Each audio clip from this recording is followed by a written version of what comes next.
الا ملك الموت يسأله الله: من بقي من الخلائق يا ملك الموت؟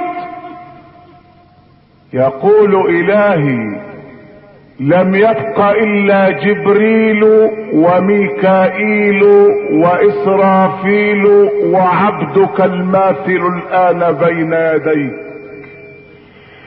فيقول له الله: اقبض روح جبريل يا ملك الموت. فيقبض روح جبريل. من بقي؟ يقول ميكائيل واسرافيل وانا العبد الذليل بين يديك. اقبض روح ميكائيل يا ملك الموت. فيقبضها. اقبض روح اسرافيل يا ملك الموت. فيقبضها. ثم يسأله الجبار جل جلاله: من بقي من الخلائق يا ملك الموت؟ فيقول: لم يبق الا انا العبد الذليل بين يديك.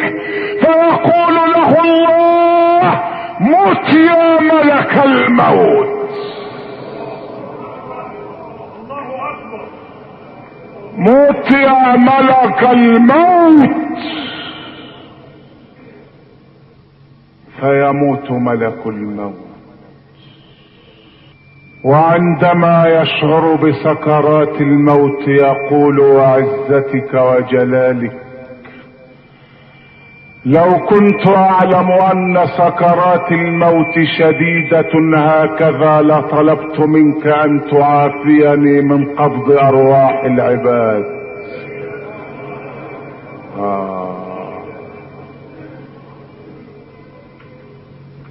ويموت